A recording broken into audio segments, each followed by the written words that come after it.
Ministério do Trabalho e Emprego e a Microsoft ampliaram até 2030 a parceria da Escola do Trabalhador 4.0, plataforma gratuita de cursos de capacitação digital. Com o novo acordo, a oferta passa de 5 milhões e 500 mil para 10 milhões de vagas. A parceria também prevê a possibilidade de integrar tecnologias de inteligência artificial ao Empregai, sistema que cruza o perfil profissional dos trabalhadores com vagas disponíveis na rede do Sistema Nacional de Emprego. A intenção do governo é tornar o pareamento mais preciso, além de garantir transparência e proteção de dados. Está em estudo ainda a oferta dos cursos para pessoas em unidades prisionais, permitindo remissão de pena, por meio de educação profissional, conforme a Lei de Execução Penal. A plataforma da Escola do Trabalhador 4.0 integra o Caminho Digital, no âmbito do programa Manuel Querino de Qualificação Social e Profissional. Ela oferece mais de 190 cursos em áreas como letramento digital, inteligência artificial, programação, produtividade e áreas profissionais. Não há exigência de escolaridade mínima e o aluno pode estudar no próprio ritmo, com certificado gratuito ao final. O objetivo, segundo o Ministério do Trabalho e Emprego, é ampliar o acesso à qualificação digital e apoiar trabalhadores na adaptação às mudanças do mercado de trabalho. Da agência Rádio Gov em Brasília, Lademir Filipim. Para entender como a violência observada durante a infância repercute nos relacionamentos na adolescência, a Universidade do Estado do Rio de Janeiro, UERJ, realizou um estudo com 539 alunos do segundo ano do ensino médio. A pesquisa, publicada na revista Cadernos de Saúde Pública, foi feita em conjunto com a Universidade Federal do Rio de Janeiro e a Escola de Saúde de Harvard. Foram avaliados estudantes de escolas do ensino público e privado na cidade do Rio de Janeiro, com idades entre 15 e 19 anos, que tiveram um relacionamento nos últimos 12 meses.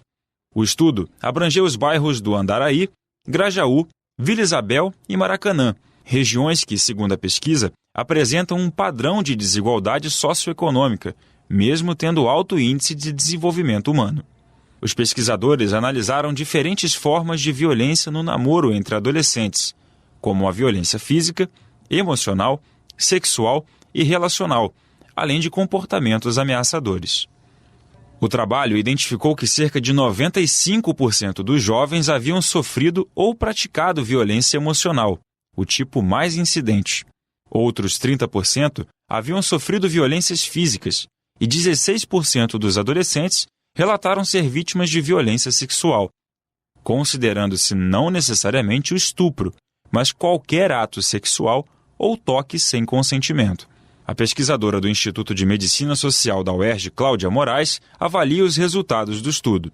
Com exceção do abuso sexual, onde as meninas são muito mais acometidas do que os meninos, a violência física e emocional, ela é muitas vezes, a maioria das vezes, recíproca. Então, tanto meninos quanto meninas praticam. Isso faz parte do relacionamento. É como se o namoro necessariamente envolvesse, inclusive, atos de violência, né? Seja o controle do companheiro, a violência física ou emocional, ou mesmo a sexual.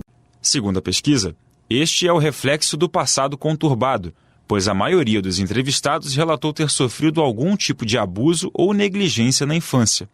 Cerca de 40% tinham amigos envolvidos em violência juvenil e 80% relataram ter consumido álcool nos 3 meses anteriores. Cláudia Moraes ressalta que a violência independe de classe e expõe a desigualdade no país. Essa violência ela é desigual.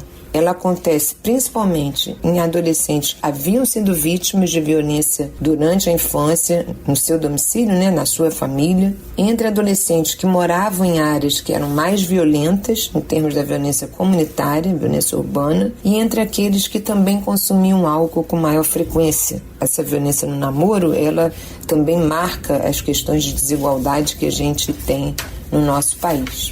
Entre os jovens avaliados, 40% estudavam em escolas públicas. Mais de 80% pertenciam às classes econômicas B e C e cerca de 60% não viviam com ambos os pais. Sob supervisão de Fábio Cardoso, da Rádio Nacional no Rio de Janeiro, João Barbosa. Reúna os amigos e a família e vá ao Bona Pizza. O funcionamento é de segunda a segunda até às 10 da noite. Localizado na praça de alimentação do Friburgo Shopping, o Bona Pizza oferece pizzas doces e salgadas, lanches rápidos, sucos e refrigerantes. Bona Pizza do Shopping da Praça. Telefone com WhatsApp 2523 3025. 2523 3025.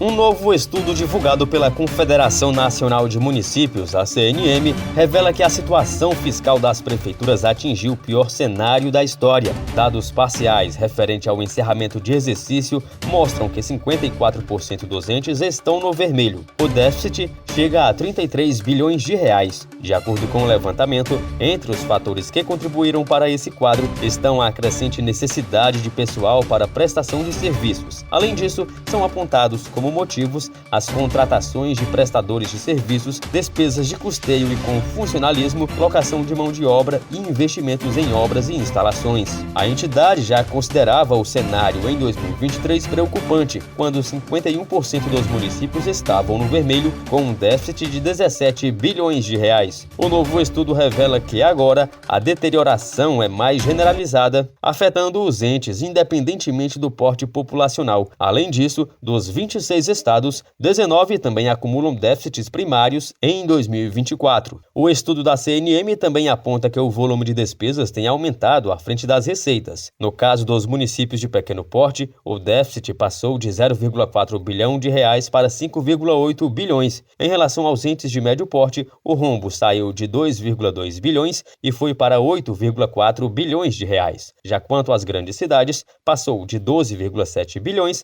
para 18,5 bilhões de reais. Mesmo que o levantamento revele que a situação atinge todos os portes de municípios, os casos mais graves estão nas localidades populosas, com 65% de déficit, e nos pequenos municípios, com 57% de déficit. Ainda segundo a CNM, a partir dos dados que constam no relatório resumido de execução orçamentária de 2024, corrigidos pela inflação pelo IPCA, a entidade tem chamado a atenção para as consequências do aumento de despesas primárias, influenciada pelo custeio da máquina pública no processo de deterioração das contas públicas. Segundo o presidente da Confederação, Paulo Zilkowski, o funcionalismo público da União e dos Estados cresceu 2,4% e 10,2% entre 2010 e 2022, e a folha de pagamento dos municípios aumentou 31% para dar conta das políticas públicas. O número de funcionários passou de 5,8 milhões para 7,6 milhões. Reportagem Marquesan Araújo.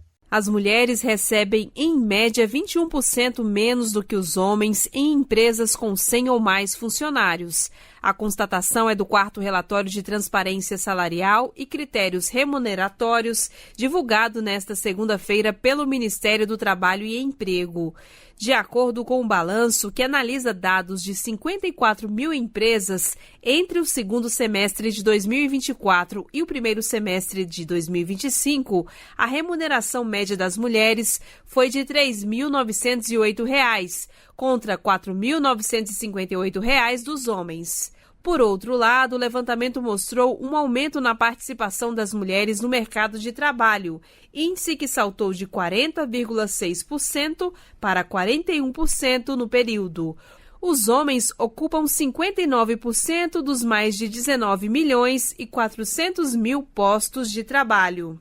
A subsecretária de Estatísticas e Estudos do Trabalho do Ministério do Trabalho e Emprego, Paula Montanher, ressalta que a massa de remuneração das mulheres corresponde a 35% do total de rendimentos dos estabelecimentos analisados, embora elas representem 41% dos empregados. O fato de ser só 35% e não 41% diminui em 92,7 bilhões a quantidade de dinheiro que circula no consumo da nossa economia. Não é muito diverso do ano passado, é bem razoavelmente parecido, mas eu acho que assim, tem outras formas que a gente precisa medir, mas essa é facinha. Todo mundo vai lembrar que falta um pedaço da renda das mulheres. Paula Montanher cita aspectos que as empresas podem adotar para apoiar a contratação de mais mulheres. Flexibilidade da jornada para trabalhar com crianças, auxílio creche, licença maternidade estendida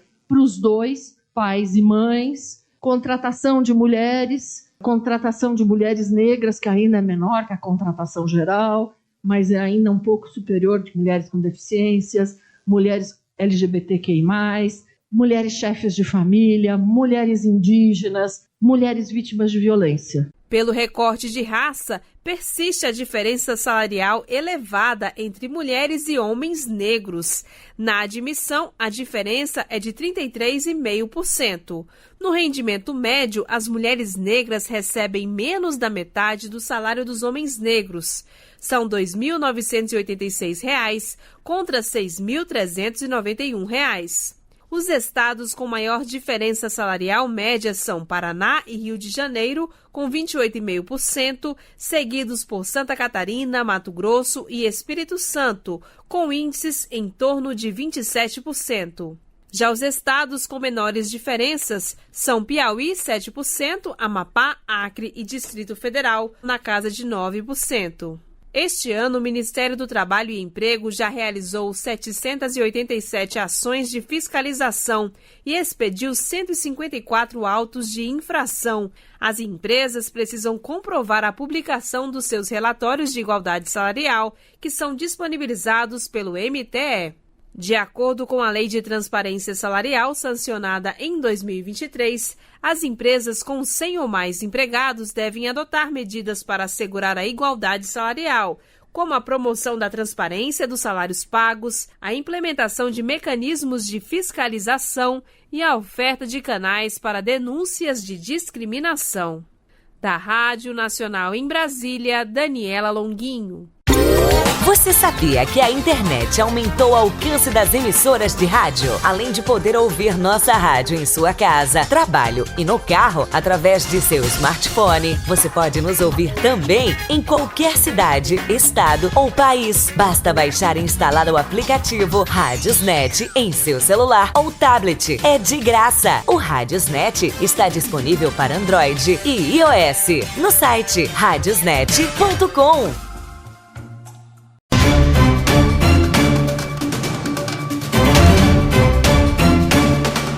Mais de 70% dos municípios brasileiros não contam com uma área ou pessoa responsável por procedimentos e políticas para atividades relacionadas ao que determina a Lei Geral de Proteção de Dados, a LGPD. É o que revela uma pesquisa divulgada recentemente pelo IBGE com base em informações de 2024. A lei foi criada em 2018 com o intuito de proteger os direitos fundamentais de liberdade e de privacidade e a livre formação da personalidade de cada indivíduo. Em relação às cidades com mais de 500 mil habitantes, mais de 85% delas já tinham uma organização básica para implementar as diretrizes da LGPD.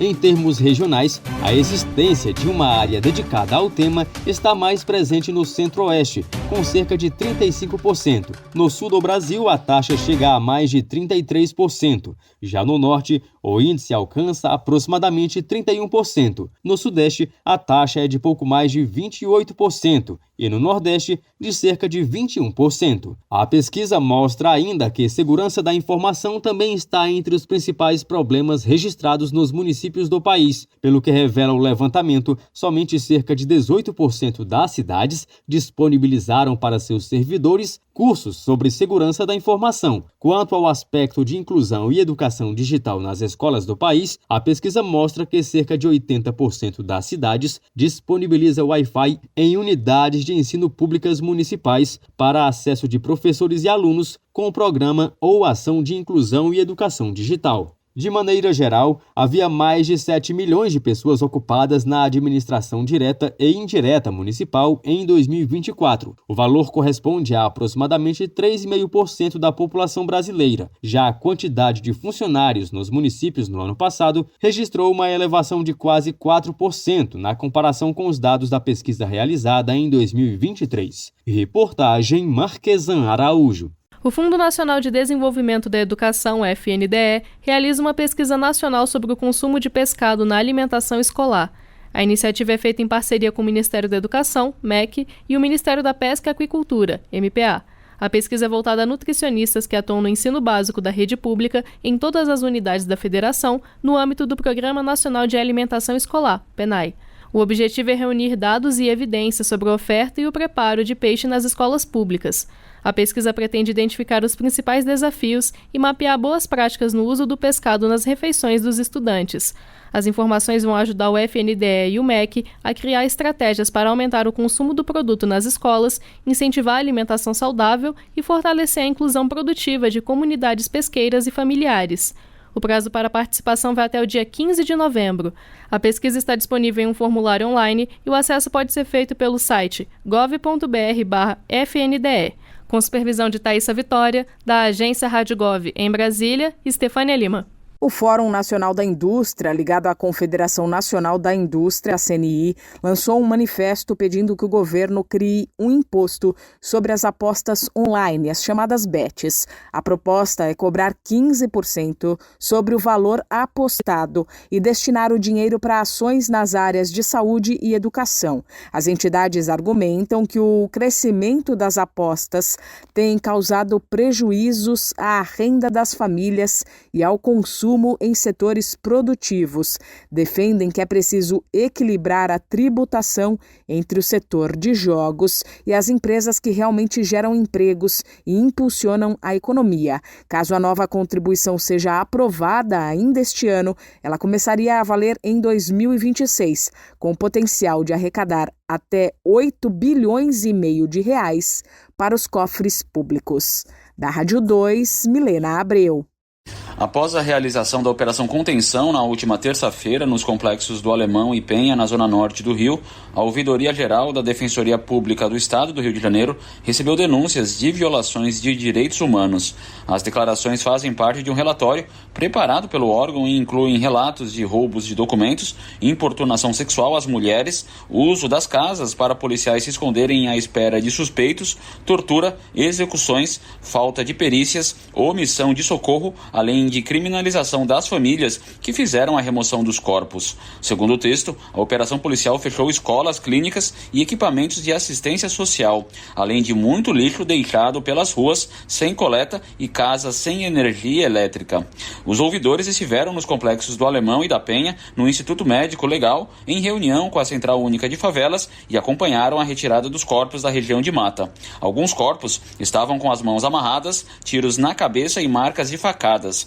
A Secretaria de Segurança Pública do Rio de Janeiro confirmou 121 pessoas mortas durante a operação na semana passada, entre elas 4 policiais. Outras 93 pessoas foram presas em flagrante. O alvo da operação era o Comando Vermelho, que controla o território. Em nota, a Secretaria de Polícia Militar diz que a corporação colabora integralmente com todos os procedimentos apuratórios e investigativos sobre as ações. Também foi tentado contato com as Secretarias de Segurança Pública e de Polícia Civil, ainda sem resposta. Com informações da Agência Brasil, da Rádio Nacional em São Luís, Gabriel Correa. Choperia e restaurante Chapa Quente. Mais que um lugar para comer, um espaço para viver bons momentos. Na praça de alimentação do Friburgo Shopping, de segunda a segunda, o sabor ganha destaque. Petiscos preparados com carinho, pratos à la carte feitos na hora, comida quilo com qualidade e o chopp sempre gelado. Entrega em domicílio e atendimento para empresas. WhatsApp 229 9820 5534. Chapa Quente. tradição, sabor e convivência à mesa.